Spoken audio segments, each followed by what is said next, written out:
नमस्कार दोस्तों। मध्य प्रदेश सामान्य अध्ययन की वीडियो सीरीज का ये दूसरा लेक्चर है।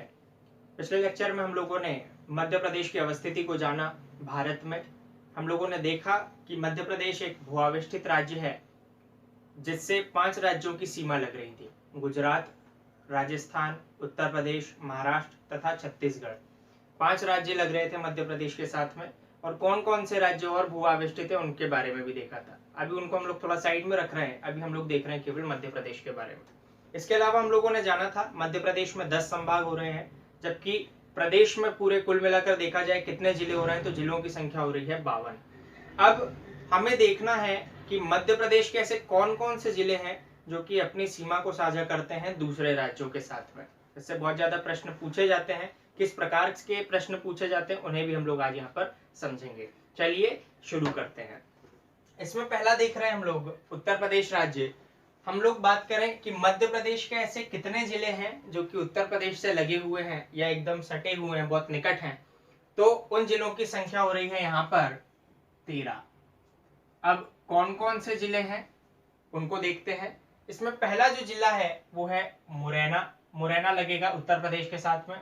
दूसरा लगेगा भिंड, तीसरा लगेगा दतिया, चौथा लगेगा शिवपुरी, पांचवा लगेगा अशोकनगर, छठा लगेगा सागर, सातवां लगेगा पन्ना, आठवां लगेगा छतरपुर, नवा लगेगा टीकमगढ़, 10वां लगेगा निवाड़ी, 11वां लगेगा रीवा, 12वां लगेगा सतना, जबकि 13वां लगेगा सिंगरौली। इस प्रकार से 13 ऐसे जिले हैं जिनकी सीमा लगी हुई है उत्तर प्रदेश के साथ में। एक बार फिर से देख लेते हैं। पहला हुआ है यहाँ पर मुरैना, दूसरा हुआ है भिंड, तीसरा हुआ है दतिया, चौथा हुआ है शिवपुरी, पांचवा हुआ है अशोकनगर, छठा हुआ है सागर, फिर आएगा पन्ना, फिर छतरपुर, फिर टीकमगढ़, निवाड़ी, रीवा, सतना और सिंगरौली। कहीं कहीं पर अपवाद स्वरूप सीधी भी देखने को मिलता है, लेकिन सीधी बिल्कुल भी उत्तर प्रदेश के साथ में नहीं लगती। जो 13 जिले मैंने आप लोगों को बताए ये सीधे लगते हैं उत्तर प्रदेश के साथ में। दूसरा देखते हैं हम लोग छत्तीसगढ़ से कितने जिले लगते हैं। तो मध्य प्रदेश के कुल 7 जिले छत्तीसगढ़ के साथ में अपनी सीमा को लगाते हैं। बोलते हैं हम लोग कि छत्तीसगढ़ से मध्य प्रदेश के 7 जिलों की सीमा सीधे लगती है। कौन कौन से? तो पहला तो यहाँ पर हुआ है सिंगरौली, दूसरा हुआ है सीधी, तीसरा हुआ है शहडोल, चौथा हुआ है अनूपपुर, पांचवा हुआ है डिंडोरी, छठा हुआ है मंडला, जबकि सातवां होगा बालाघाट। अब कई कई जगह मंडला देखने को नहीं मिलता है। पुराना वाला मैप था, मध्य प्रदेश का नवीनतम मैप आप लोग लाए जिसमें आप लोगों को मध्य प्रदेश का 52वां जिला दिखेगा निवाड़ी। उसमें आपको बिल्कुल देखने को मिलेगा कि मंडला की सीमा लगती है छत्तीसगढ़ के साथ में। एक बार फिर से देख लेते हैं 7 जिले कौन कौन से हो रहे हैं। तो पहला तो देखा सिंगरौली, दूसरा सीधी, तीसरा शहडोल, चौथा अनूपपुर, पांचवा डिंडोरी, छठा मंडला, जबकि सातवां हो रहा है बालाघाट। अब देखते हैं ऐसे कितने जिले हैं जो कि महाराष्ट्र के साथ में अपनी सीमा को साझा करते हैं। तो मध्य प्रदेश के कुल मिलाकर 9 ऐसे जिले हैं जिसकी सीमा लगती है महाराष्ट्र के साथ में। लाइन से चलते हैं। इसमें पहला नंबर है अलीराजपुर का, दूसरा नंबर है बड़वानी का, तीसरा नंबर है खरगोन का, चौथा लगता है खंडवा, पांचवा लगता है बुरहानपुर, छठा लगता है बैतूल, सातवां लगता है छिंदवाड़ा, आठवां लगता है सिवनी, जबकि नवा लगता है हमारा यहाँ पर बालाघाट। एक बार फिर से बता दे रहा हूँ। पहला अलीराजपुर, दूसरा बड़वानी, तीसरा खरगोन, चौथा खंडवा, पांचवा बुरहानपुर, छठा बैतूल, सातवां छिंदवाड़ा, आठवां सिवनी, जबकि नवा लगता है बालाघाट। तो मध्य प्रदेश के कुल मिलाकर 9 जिले लगते हैं महाराष्ट्र के साथ में। अब ऐसे जिले देख रहे हैं जो अपनी सीमा को साझा करते हैं गुजरात के साथ में। तो केवल 2 जिले हैं जिनकी सीमा लगती है गुजरात के साथ में। कौन कौन से?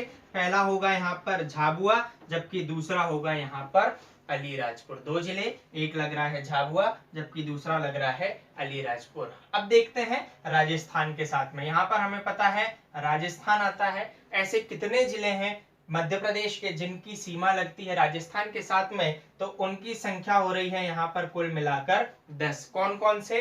पहला यहीं से शुरुआत करेंगे। पहला होगा मुरैना, दूसरा होगा श्योपुर, तीसरा होगा शिवपुरी, चौथा होगा गुना, पांचवा होगा राजगढ़, छठा होगा आगरमालवा, सातवां होगा नीमच, आठवां होगा मंदसौर, नवा होगा रतलाम, जबकि 10वां होगा झाबुआ। तो 10 मध्य प्रदेश के ऐसे जिले हैं जिनकी सीमा लगती है सीधे राजस्थान के साथ में। एक बार फिर से देखते हैं। पहला मुरैना देखा हम लोगों ने, दूसरा श्योपुर, तीसरा शिवपुरी, चौथा गुना, पांचवा राजगढ़, छठा आगरमालवा, सातवां नीमच, आठवां मंदसौर, नवा रतलाम, जबकि 10वां झाबुआ। अब हम लोगों ने यहाँ पर देखा कि मध्य प्रदेश के कौन कौन से जिले किन किन के साथ में सीमा बनाते हैं या सीमा उनकी लगती है अन्य राज्यों के साथ में।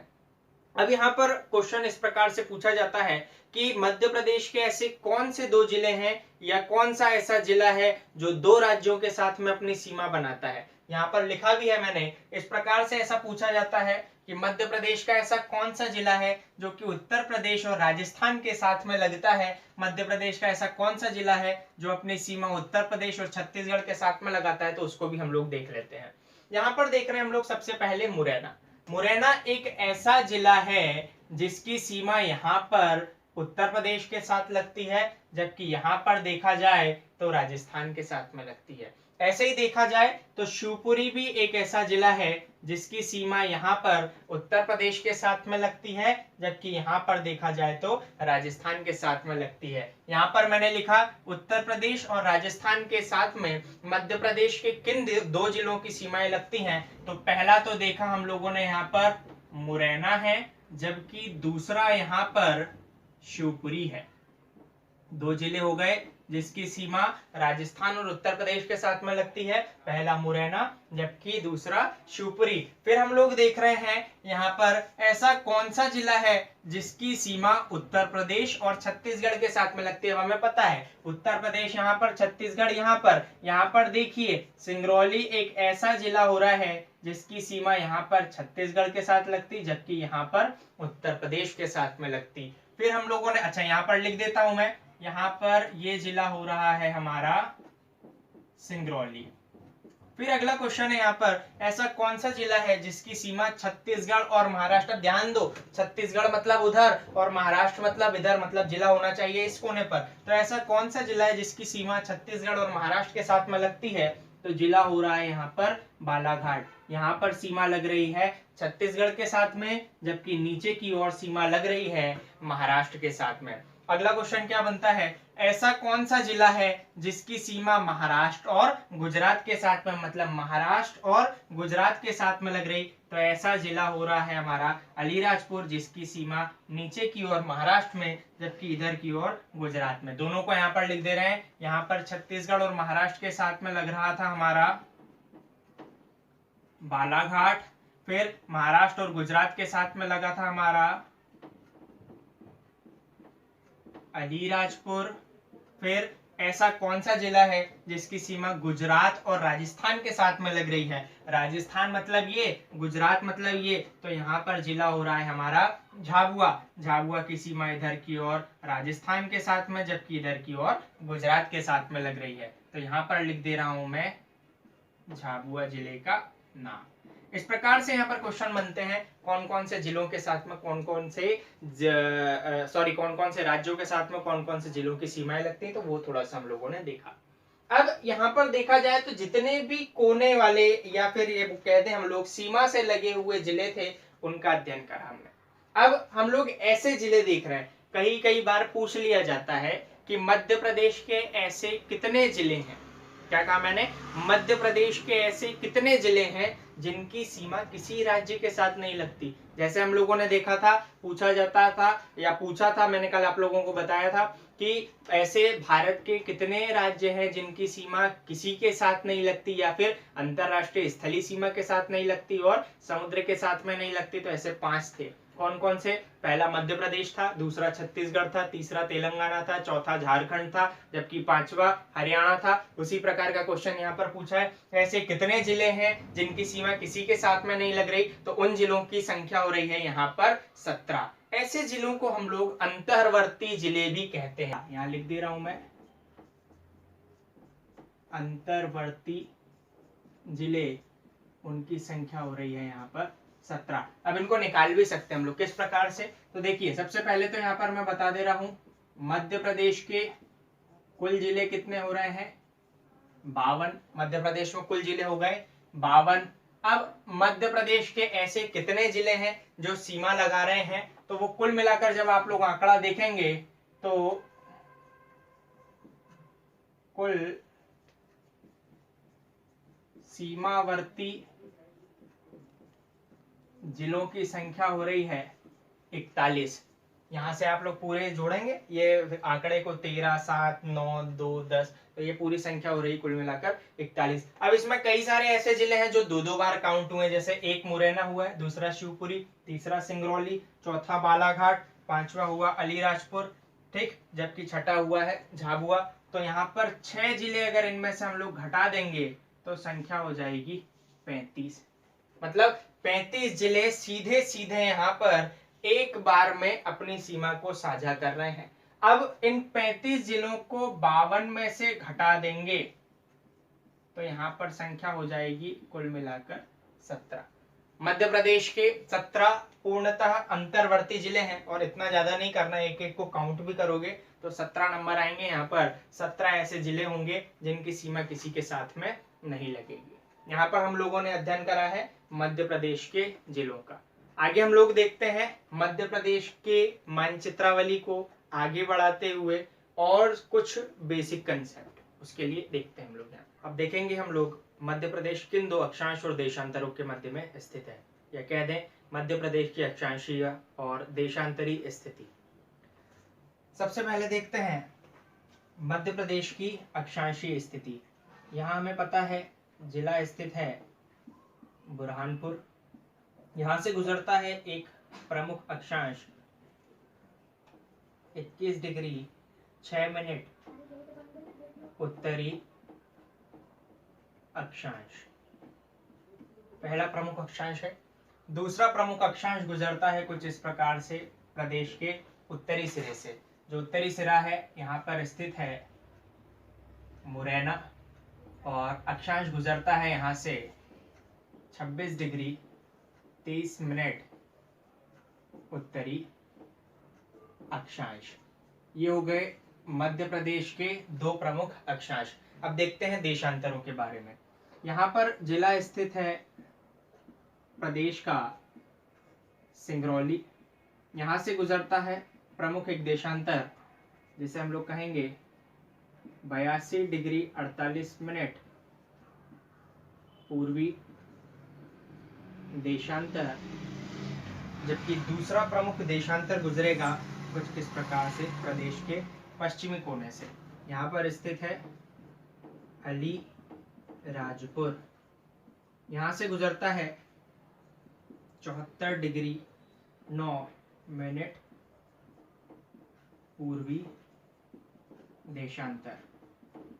इस प्रकार प्रदेश के दो प्रमुख हो गए यहाँ पर अक्षांश और दो प्रमुख हो गए यहाँ पर देशांतर। अब यहाँ से हमें सीखने को क्या मिलता है, अगर पूछ लिया जाए प्रदेश का सबसे उत्तरी जिला कौन सा है तो वो है मुरैना। पूछा जाए प्रदेश का सबसे दक्षिणी जिला कौन सा है तो वो है बुरहानपुर। पूछा जाए प्रदेश का सबसे पश्चिमी जिला कौन सा है तो वो अलीराजपुर है। प्रदेश का सबसे पूर्वी जिला कौन सा है तो वो यहाँ पर सिंगरौली है। दो हम लोगों ने जिले ऐसे में देखे देशांतर वाली स्थिति के, दो जिले देखे हम लोगों ने अक्षांशर वाली स्थिति के। अब देख रहे हैं हम लोग दो प्रमुख और रेखाएं जो कि मध्य प्रदेश से गुजरती हैं, जिसमें पहली होगी 23.5 डिग्री उत्तरी अक्षांश। इस रेखा को हम लोग कर्क रेखा के नाम से भी जानते हैं। 23.5 डिग्री उत्तरी अक्षांश को हम लोग कर्क रेखा के नाम से भी जानते हैं। हमें पता है कर्क रेखा भारत के 8 राज्यों से गुजरती है। कौन कौन से 8 राज्य हैं, एक बार उन्हें देख लेते हैं। इसमें पहला राज्य है मिजोरम, दूसरा प्रमुख राज्य है त्रिपुरा, तीसरा राज्य है पश्चिम बंगाल, चौथा राज्य है राजस्थान, पांचवा राज्य है गुजरात, फिर है मध्य प्रदेश, उसके बाद में आएगा यहाँ पर झारखंड, और फिर अगला राज्य है छत्तीसगढ़। ये 8 प्रमुख राज्य हैं जिसमें से 23.5 डिग्री उत्तरी अक्षांश या फिर कह दें कर्क रेखा गुजरती है। अब क्वेश्चन ये बनेगा, यहाँ पर देख रहे हैं हम लोग कि मध्य प्रदेश राज्य है जहां से कर्क रेखा गुजर रही है, लेकिन मध्य प्रदेश के ऐसे कितने जिले हैं और कौन सी स्थिति है जहां से कर्क रेखा गुजर रही है। तो सबसे पहले मैं बता दूं, मध्य प्रदेश के एकदम मध्य से गुजर रही है 23.5 डिग्री उत्तरी अक्षांश या फिर कह दें कर्क रेखा। कर्क रेखा मध्य प्रदेश के एकदम मध्य से गुजर रही है और प्रदेश के कितने जिलों से गुजर रही है, तो यहां पर मैं लिख दे रहा हूं प्रदेश के 14 जिलों से गुजरती है। ये जो रेखा है ये मध्य प्रदेश के 14 जिलों से गुजरती है। 14 जिले देखते हैं हम लोग पश्चिम से पूर्व की ओर क्रमानुसार। इसमें पहला होगा रतलाम, दूसरा जिला है उज्जैन, तीसरा जिला है आगरमालवा, चौथा है राजगढ़, फिर आएगा सीहोर, उसके बाद में भोपाल, फिर आएगा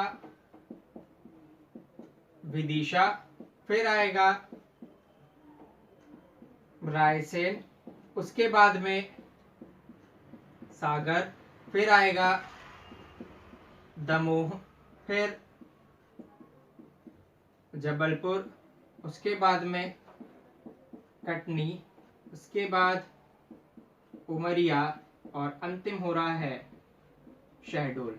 ये प्रदेश के 14 ऐसे जिले हैं जहां से कर्क रेखा गुजरती है। एक बार काउंट कर लेते हैं, 1 2 3 4 5 6 7 8 9 10 11 12 और 13 14 जिले हो गए हैं। क्रमानुसार फिर से देख लेते हैं, रतलाम, उज्जैन, आगरमालवा, राजगढ़, सीहोर, भोपाल, विदिशा, रायसेन, सागर, दमोह, जबलपुर, कटनी, उमरिया और शहडोल। ये मैंने कर्क रेखा के समानांतर लिखे हैं, ये लोकेशन के हिसाब से नहीं लिखे हैं, केवल मैंने यहाँ पर लिखकर ये बताया है आप लोगों को कि ये 14 ऐसे जिले हैं जहां से कर्क रेखा गुजरती है। उसके अलावा पूछा जाए कि हमें भारत में 8 राज्यों से कर्क रेखा गुजरती है, लेकिन ऐसा कौन सा राज्य है जहां पर कर्क रेखा की लंबाई सबसे ज्यादा है, तो हमें पता है मध्य प्रदेश एक ऐसा राज्य है जहां पर कर्क रेखा की लंबाई सबसे ज्यादा है।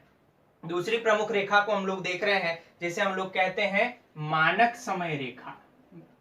ये रेखा है भारत की मानक समय रेखा, या इसे हम लोग 82.5 डिग्री पूर्वी देशांतर भी कहते हैं। 82.5 डिग्री पूर्वी देशांतर या कह दे मानक समय रेखा भारत के 5 प्रमुख राज्यों से गुजरती है। कौन कौन से?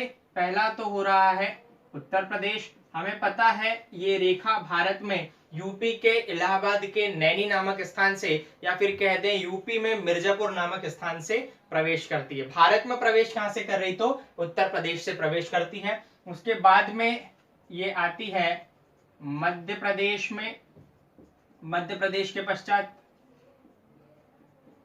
छत्तीसगढ़, छत्तीसगढ़ होते हुए उड़ीसा और 5वां राज्य होता है आंध्र प्रदेश। 5 ऐसे राज्य हैं जहां से ये मानक समय रेखा गुजरती है, जिसमें पहला उत्तर प्रदेश है, दूसरा मध्य प्रदेश, तीसरा छत्तीसगढ़, चौथा उड़ीसा, जबकि 5वां आंध्र प्रदेश है। ये जो रेखा है ये कुछ इस प्रकार से आती है, ऊपर से नीचे की ओर और ऐसे गुजर जाती है नीचे की ओर। अगर आप लोग देखेंगे भारत के मैप की लोकेशन अच्छे तरीके से याद होगी राज्यों की, तो हमें पता है ऊपर यूपी आएगा, यहाँ यूपी लिखा, उसके बाद में मध्य प्रदेश, मध्य प्रदेश फिर छत्तीसगढ़ आ रहा है, छत्तीसगढ़ उसके बाद में छत्तीसगढ़ से लगा होता है ओडिशा और नीचे जाएंगे तो आंध्र प्रदेश। 5 राज्यों से गुजर रही है। अब पूछा जाए कि मानक समय रेखा जो है या फिर कह दें 82.5 डिग्री पूर्वी देशांतर मध्य प्रदेश के किस जिले से गुजर रही है, तो हमें पता है जिला हो रहा है सिंगरौली। एकमात्र ऐसा जिला है सिंगरौली जहां से ये रेखा गुजरती है। आगे की ओर चलते हैं। अब यहाँ पर दिख रहा है हम लोगों को कि कर्क रेखा गुजर रही है इस प्रकार से, मानक समय रेखा गुजर रही है इस प्रकार से। कौन सा राज्य ऐसा है जहां पर ये दोनों रेखाएं एक दूसरे को क्रॉस कर रही? तो मध्य प्रदेश नहीं है, ये राज्य स्थित है यहाँ पर छत्तीसगढ़। और छत्तीसगढ़ का कौन सा जिला है? जिले का नाम हो रहा है यहाँ पर सूरजपुर। हम लोग कह सकते हैं छत्तीसगढ़ राज्य का सूरजपुर जिला ऐसा जिला है जहां से कर्क रेखा और मानक समय रेखा दोनों एक दूसरे को क्रॉस करती हैं। तो यहाँ पर हम लोगों ने कर्क रेखा को समझा और मानक समय रेखा को समझा। अब रेखाओं से या फिर कहते हैं हम लोग सीमाओं से, मध्य प्रदेश के बारे में हम लोगों ने कल सीमाओं के बारे में देखा था कि कौन से सीमा से क्या क्या लगा हुआ है। यहाँ पर देख रहे हैं हम लोग कि अगर पूछा जाए ऐसा कौन सा राज्य है जिससे मध्य प्रदेश की सर्वाधिक स्थलीय सीमा लगती है, तो वो राज्य है राजस्थान। राजस्थान एक ऐसा राज्य है जिससे मध्य प्रदेश की सर्वाधिक स्थलीय सीमा लगती है। दूसरी सर्वाधिक किसकी लगती है, तो दूसरी सर्वाधिक सीमा जो है या स्थलीय सीमा मध्य प्रदेश की उत्तर प्रदेश के साथ में लगती है। तीसरी सर्वाधिक अपने महाराष्ट्र के साथ में लगती है। चौथी सर्वाधिक छत्तीसगढ़ के साथ में लगती है। पूछा जाए मध्य प्रदेश की सबसे कम स्थलीय सीमा किस राज्य के साथ में लगती, तो गुजरात के साथ में लगती है। यहाँ पर हम लोगों ने मध्य प्रदेश के मानचित्रावली टॉपिक में जितने पॉइंट कवर करने थे सारे पॉइंट कवर करे हैं। इतने पॉइंट्स आप लोगों को अच्छे तरीके से रखने हैं। मैं आप लोगों को बता चुका हूँ मध्य प्रदेश का उत्तरतम जिला कौन सा है, दक्षिणतम जिला कौन सा है, पूर्वी जिला कौन सा है, पश्चिमी जिला कौन सा है। 2 पॉइंट यहाँ पर और निकल कर आएंगे। इसमें पूछा जाता है मध्य प्रदेश में उत्तर से दक्षिण तक की दूरी कितनी है। तो यहाँ पर समझ लीजिए उत्तरतम बिंदु ये रहा जहां से ये अक्षांश रेखा गुजरी है, दक्षिणतम बिंदु ये रहा। अगर पूछे मध्य प्रदेश में उत्तर से दक्षिण तक की दूरी, मतलब इन 2 बिंदुओं की बात कर रहा है, इन 2 बिंदुओं में कितना अंतर है, तो ये अंतर होता है कुल मिलाकर 605 किलोमीटर। अब पूछे मध्य प्रदेश में पश्चिम से लगाकर पूरब तक की दूरी कितनी, मतलब इन 2 बिंदुओं की बात कर रहा है। पश्चिम से लगाकर पूरब तक की जो दूरी हो रही है ये होती है कुल मिलाकर 870 किलोमीटर। तो यहाँ पर 2 क्वेश्चन ये निकल कर आए। पूछा जाए मध्य प्रदेश में उत्तर से दक्षिण तक की दूरी कितनी, 605 किलोमीटर, पश्चिम से पूरब तक की दूरी कितनी, तो 870 किलोमीटर। यहाँ पर मानचित्रावली वाला जो टॉपिक था हमारा वो पूरा कंप्लीट हुआ। आगे देखेंगे हम लोग मध्य प्रदेश की गठन प्रक्रिया। अभी हम लोगों ने मध्य प्रदेश के मानचित्र को थोड़ा समझा है। गठन प्रक्रिया एक केवल समझने वाला टॉपिक है, याद उसमें कुछ नहीं करना। तब तक आप लोगों को समय मिलेगा आप मध्य प्रदेश के जिलों की लोकेशन याद करें, थोड़ा बहुत सामान्य परिचय मानचित्रावली से ये याद करें। गठन प्रक्रिया में जब तक कंप्लीट करूंगा तब तक आप लोगों को जिले पूरे अच्छे तरीके से याद हो जाना चाहिए। उसके बाद में हम लोग आगे कंटिन्यू करेंगे। आप लोगों ने इतना मुझे समय दिया उसके लिए बहुत बहुत धन्यवाद।